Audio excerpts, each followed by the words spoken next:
Hello guys, very good morning. तो आज हमारा ये सेकंड चैप्टर है। इससे पहले हमने पानी के बारे में बेसिक डिटेल में डिस्कस किया था। ओके, कि हमको कितना पानी पीना चाहिए। ओके, और ठंडा पानी की गर्म पानी, हमारी बॉडी में पानी का डिस्ट्रीब्यूशन कैसे होता है, बाकी जो भी इलेक्ट्रोलाइट साल्ट्स वगैरह है, फ्लूइड्स टोटल, वो कैसे फंक्शनिंग करता है, उसके क्या क्या फंक्शंस होते हैं और पानी का कितना बड़ा रोल होता है हमारी बॉडी में। ओके, उसके बाद अभी हम है ना इलेक्ट्रोलाइट्स और फ्लूइड बैलेंस के बारे में देखते हैं। ओके, कि ये क्या क्या फंक्शनिंग होती है, इसकी फंक्शंस ऑफ इलेक्ट्रोलाइट्स।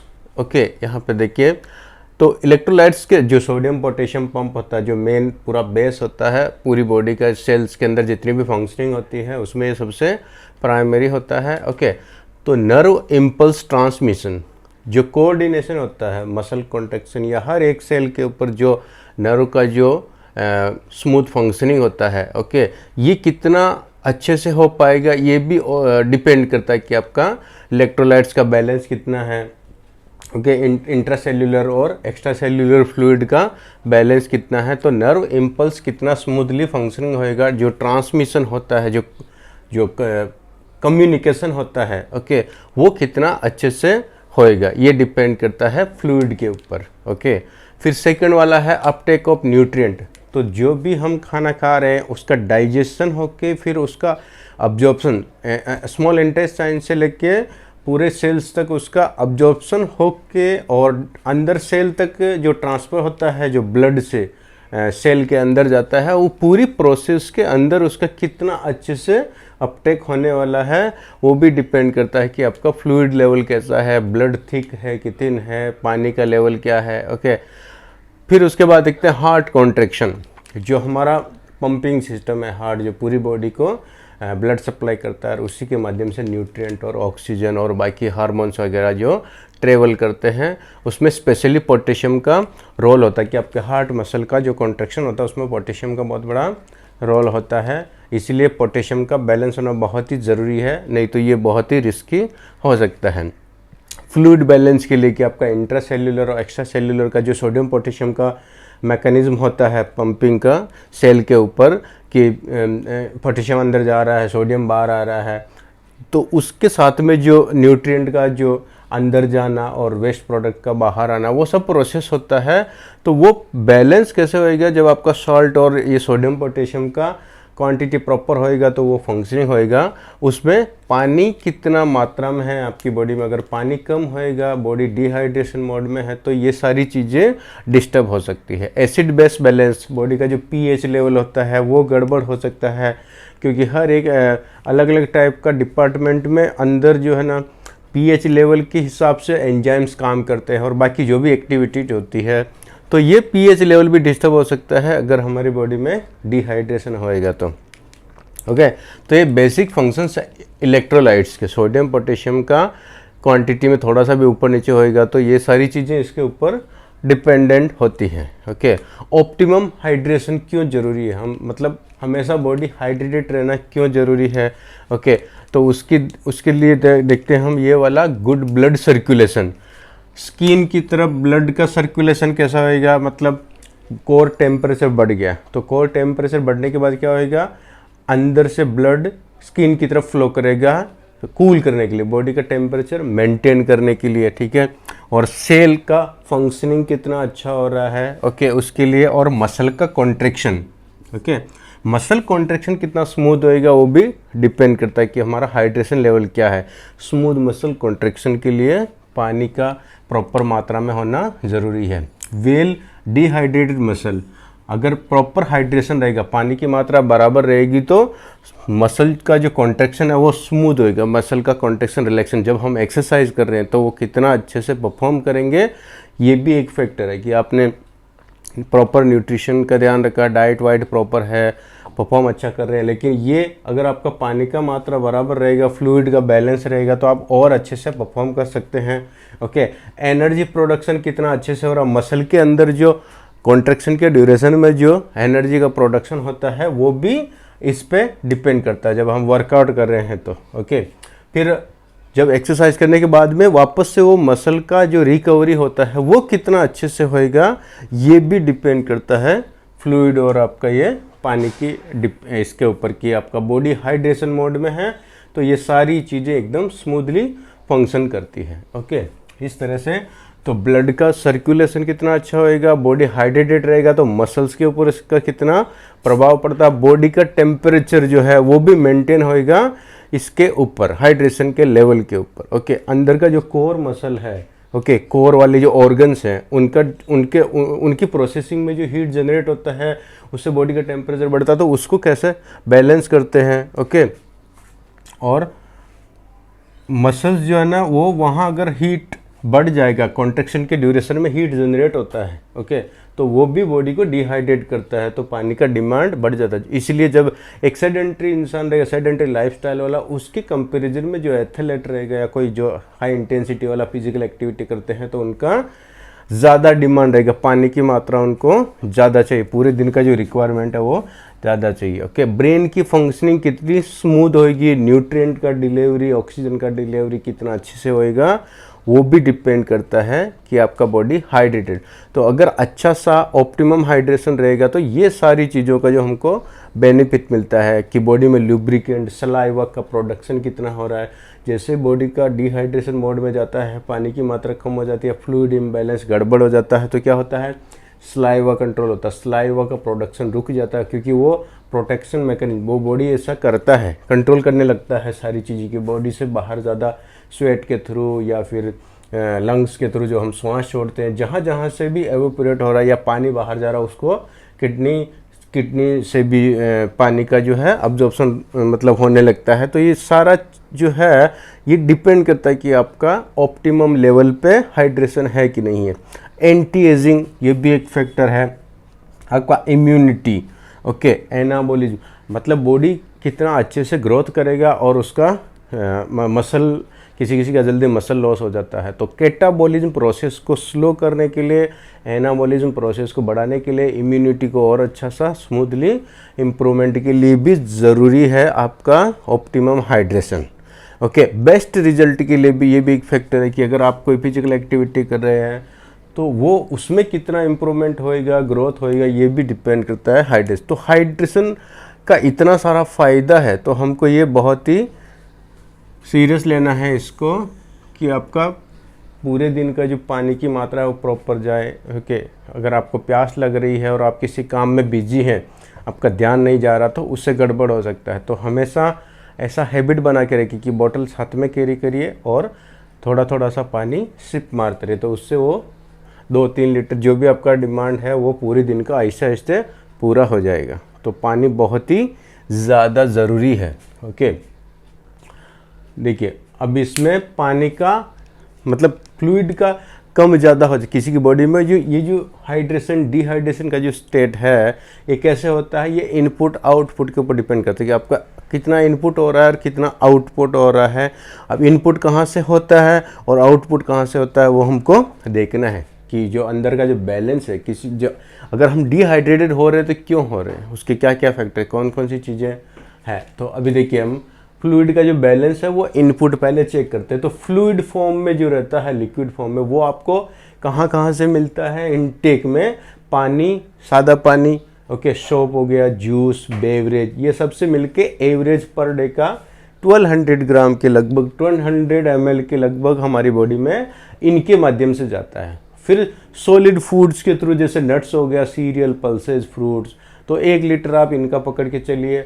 और ये जो लिक्विड फॉर्म वाला जो है 1 से 1.25 लीटर इसके माध्यम से जाता है। ठीक, फिर कुछ मेटाबॉलिक प्रोसेस के थ्रू भी अंदर से ही मतलब बनता है फ्लूइड। ओके, तो ये मेटाबॉलिक प्रोसेस में release by breakdown of carbohydrate, fat, protein, जो भी हम मैक्रोन्यूट्रिएंट खा रहे हैं उनकी जो प्रोसेस होती है, उनका ब्रेकडाउन होता है, उसके ड्यूरेशन में भी फ्लूइड जो है वो बनता है। तो ये कितना है, 350 ml के समथिंग इससे बनता है। तो ऐसे 2-3 मीडियम है जिससे इनपुट होता है, मतलब इनटेक जो आपका हो रहा है बैलेंस करने के लिए। अभी हम देखते हैं आउटपुट कैसा हो रहा है, मतलब बाहर कहाँ जा रहा है फ्लूइड जो है वो बाहर कैसे जा रहा है। ओके, उसमें आप देखिए यूरिन के माध्यम से, यूरिन के माध्यम से पर डे का। ये सेडेंट्री लाइफस्टाइल वाले का चैप्टर, आप ऐसा समझिए कि सेडेंट्री लाइफस्टाइल का कैसा है।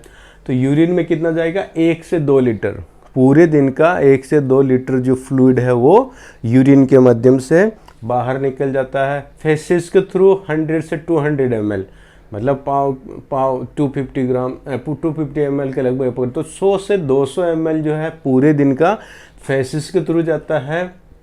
ओके, स्वेट के माध्यम से कितना है, 500 ml से लेके 2 लीटर, मतलब 500 ml आधा लीटर से लेके 2 लीटर तक एवरेज स्वेट के थ्रू जाता है। अगर ये एक बेसिक सेडेंटरी लाइफस्टाइल वालेगा। अगर कोई एथलीट रहेगा जो अच्छे ऑप्टिमम लेवल पर परफॉर्म करता है तो उनका ये 2-3 लीटर से लेके 7-8 लीटर तक भी उनका वो स्वेट के माध्यम से बाहर निकलता है, तो उनको और ज़्यादा पानी की ज़रूरत पड़ती है। ओके, लंग्स के माध्यम से कितना है, 250 to 350 ml पर डे का जो हम श्वास छोड़ रहे हैं, सब कर रहे हैं, उस प्रोसेस में भी वो एवोपोरेशन हो रहा है इसका। ओके, अब यहाँ एक बेसिक रेंडम मैंने ये बना के दिया है कि अगर बिगिनिंग लेवल पे है, समझो एकदम माइल्ड लेवल का फिजिकल एक्टिविटी है, बहुत गर्मी है, तो ये इसमें 3 से 4 लीटर आप एवरेज पकड़ के चलिए। तो इसमें ऐसा नहीं कि मैंने अगर मेंशन किया कि 3 से 4 लीटर तो मतलब आपको उतना पीना ही है। आपको अपना देखना है कि आपको कितना प्यास लग रहा है।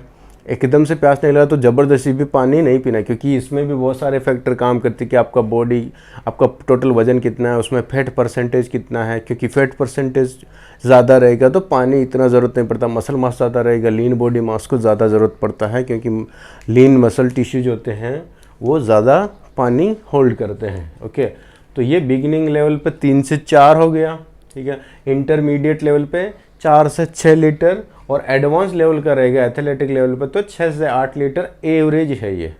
फिर उसके बाद में आपको एक्सपीरियंस के साथ में ये करना है कि आपको अगर बहुत ज़्यादा प्यास लग रही है ज़्यादा, तो आप ज़्यादा इनटेक थोड़ा सा ऊपर नीचे कर सकते हैं। एक रैंडम एक आइडिया है ये कि आपको ये देखना है। ओके, फिर इसके बाद में हम देखते हैं कि कैसे पता चलेगा कि आपका मतलब पानी कम हुआ कि ज़्यादा हुआ। ओके, तो इसका एक ट्रिक ये है कि बेस्ट, ये देखिए मैंने यहाँ पे मेंशन किया है, बेस्ट टेक्निक टू जज हाइड्रेशन लेवल। बॉडी के अंदर हाइड्रेशन लेवल के लिए आपको क्या करना है, यूरिन चेक करना है कि अगर एकदम डार्क यूरिन है, यूरिन का जो कलर है एकदम डार्क है, इसका मतलब बॉडी ऑलरेडी जो है बहुत ज़्यादा उसमें आपका डिहाइड्रेट हो चुका है, आपको ज़्यादा पानी की ज़रूरत है। ओके, और अगर डार्क की जगह ये पेल येलो है तो मतलब हाइड्रेशन मोड में, अभी ये हाइड्रेशन मोड में आ गया, तो ये डिहाइड्रेशन मोड में है और ये हाइड्रेशन में है। तो एक हल्का सा पेल येलो है तो इट्स फाइन, और डार्क येलो है तो मतलब ऑलरेडी बॉडी में पानी की कमी हो गई है। ओके, फ्रीक्वेंसी जो है यूरिन का फ्रीक्वेंसी कितना होना चाहिए, 30 to 60 मिनट, 30 से 60 मिनट के बीच में अगर आपका ये यूरिन का इंटरवल फ्रीक्वेंसी है। अगर ये नहीं है इसका मतलब ऑलरेडी पानी का कमी है। तो ये ऐसे आप चेक कर सकते हैं कि आपका यूरिन का कलर कैसा है।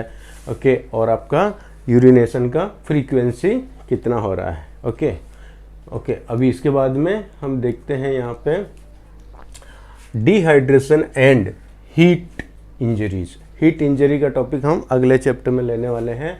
यहाँ पे है डिहाइड्रेशन, देखिए it happens when fluid and electrolyte imbalance. जो इलेक्ट्रोलाइट्स और फ्लूइड का जो बैलेंस गड़बड़ होता है तब भी ये प्रॉब्लम क्रिएट होती है। ओके, और यहाँ पे देखिए blood flow thickens and reduce flow. Okay, so blood flow है, ब्लड अगर पानी कम रहेगा, फ्लूइड कम रहेगा तो क्या होगा, जो खून जो है वो थोड़ा गाढ़ा होने लगता है, तो उससे क्या होगा, पूरी बॉडी में ऑल ओवर जो सर्कुलेशन है वो थोड़ा नैरो हो जाएगा, कम हो जाएगा, रिड्यूस हो जाएगा। क्यों, क्योंकि बहुत सारे ऐसे एकदम बारीक महीन जो ब्लड वेसल्स है ब्रेन की, न्यूरॉन्स की, जो एकदम हमारे बाल से भी मतलब 100 टाइम पतली है, तो वहाँ ब्लड सर्कुलेशन अगर प्रॉपर नहीं रहेगा, थिक रहेगा ब्लड, तो न्यूट्रिएंट सप्लाई नहीं होएगा। Okay, hard to maintain core body temperature. तो अगर ज़्यादा पानी नहीं रहेगा, फ्लूइड का ये जो अपना फ्लूइड जो है उसका जो गड़बड़ हो रहा, तो क्या हो रहा है यहाँ पे, बॉडी का जो टेम्परेचर है, क्योंकि कोर के अंदर जो ऑर्गन्स है वहाँ जो हीट जनरेट हो रहा है, तो एक साइकिल रहता है कि कोर की तरफ से ब्लड जो है स्किन की तरफ आएगा सुपरफिशियल, और वो बॉडी को ठंडा करेगा। लेकिन अगर ऑलरेडी डिहाइड्रेशन है तो ये प्रोसेस भी उसका अफेक्ट होएगा। Risk of muscle cramping and early fatigue. Exercise की ड्यूरेशन में ज़्यादा थकान आ रहा है, ओके, या फिर आपका मसल में क्रैम्पिंग हो रहा है, तो हम देखा ना आपने जिम में किसी किसी को ऐसा क्रैम्पिंग फील होता है, क्रैम्प आता है तो क्या करते हैं, सबसे पहले उसको पानी पिलाते हैं। क्यों? क्योंकि ये भी एक रीज़न है मसल क्रैम्प के लिए कि अगर आपका बॉडी में फ्लूइड का गड़बड़ होगा, या तो आपका सोडियम पोटेशियम का लेवल गड़बड़ है, इलेक्ट्रोलाइट साल्ट वगैरह कम है, या फिर नॉर्मल पानी भी अगर कम होएगा। जैसे ही बॉडी डिहाइड्रेशन मोड में जाता तो ये सारे सिम्टम्स दिखने लगते हैं। ओके, ब्रेन को जो ब्लड सप्लाई हो रहा है वो भी इफेक्ट होगा, क्योंकि सबसे ज़्यादा इफेक्ट वही होएगा, क्योंकि जो ब्लड का जो फ्लो ब्रेन की तरफ होता है वहाँ ज़्यादा नैरो ब्लड वेसल्स होती है, तो वहाँ और भी ज़्यादा प्रॉब्लम होती है। तो इस तरह से डिहाइड्रेशन की वजह से ये सारी चीज़ें, सिस्टम जो है पूरा गड़बड़ हो जाता है। इसलिए हमको प्रॉपर जितना पानी चाहिए उतना पीते रहना चाहिए। अगर नमक कम है खाने में तो थोड़ा सा नमक ऐड कर सकते हैं। ओके, इस तरह से thrust is the last indicator of dehydration. Dehydration, अगर आपको प्यास लग रही है बहुत तेज़, इसका मतलब ऑलरेडी बॉडी जो है वो डिहाइड्रेट हो चुका है, तो आपको प्यास लगने तक का वेट नहीं करना है। यहाँ पे मैं लिख देगा, never wait for the thirst indication. प्यास लगने तक आपको वेट नहीं करना है, उससे पहले ही आपको पानी पीना है और थोड़ा थोड़ा सा पानी सिप मारते रहना है। एकदम से आपको ऐसा आधा 1 लीटर पीने की ज़रूरत नहीं है। 20 से 40 मिनट की गैप में थोड़ा थोड़ा सा सिप मारेंगे तो पूरे दिन में आपका वो जो भी डिमांड है वो पूरा हो जाएगा। ओके, इस तरह से आपको देखो यहाँ पे एक साइकिल से समझते हैं कि thrust is the last indicator, मतलब प्यास लग रही, मतलब ऑलरेडी बॉडी जो है डिहाइड्रेट हो चुका है। तो यहाँ पे देखिए डिहाइड्रेशन हो चुका है। अभी ये क्या होएगा, डिहाइड्रेशन अगर हो गया तो बॉडी में क्या होएगा, 3 चीज़ें होएगी। देखना, reduce flow to the saliva, जो स्लाइवा का जो प्रोडक्शन है वो कम हो जाएगा। ओके, दूसरा है इंक्रीज ब्लड ऑस्मोलैलिटी, ऑस्मोलैलिटी कम हो जाएगा। डिक्रीज ब्लड वॉल्यूम, ब्लड का वॉल्यूम भी कम हो जाएगा ऑब्वियसली, क्योंकि थिक हो गया है। तो ये तीनों अगर हो रहा है तो ये किसको ट्रिगर करेगा, थ्रस्ट सेंटर जो हाइपोथैलेमस है हमारा। ओके, ये हाइपोथैलेमस जो ग्लैंड है इसको ये ट्रिगर करेगा। तो फिर आपको ऐसा फील होएगा बहुत ज़्यादा प्यास लग रही। तो वो कैसे वो पता चलता प्यास लग रही, ये प्रोसेस होता है कि जैसे आपका बॉडी में डिहाइड्रेशन हुआ है, ये तीनों चीज़ें होगी और ये जाके ये यहाँ पे ट्रिगर करेगा और फिर आपको पता चल जाएगा ओह माय गॉड, हाँ मेरे को प्यास लगी है। तो फिर जैसे आपने पानी पिया और वापस बॉडी रिहाइड्रेशन मोड में आ जाएगा। तो एक साइकिल, ये पूरा एक बॉडी का मैकेनिज्म कि अगर आपको प्यास लगी है तो आपको ऐसा फील क्यों हुआ, प्यास लगी है, तो ये पूरा मैकेनिज्म होता है कि जैसे बॉडी में पानी कम हुआ ये हो जाएगा, आपका ब्लड फ्लो, स्लाइवा, ये सब कंट्रोल सिस्टम होएगा, तो ये जाके ट्रिगर करेगा हाइपोथैलेमस को और फिर आप पानी पिएंगे और वापस से वो बैलेंस हो जाएगा।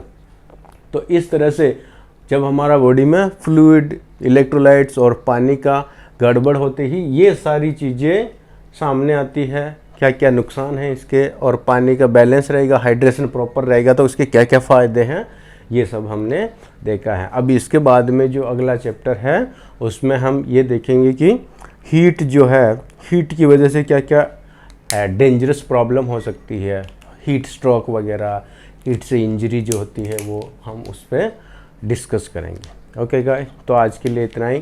Thank you so much.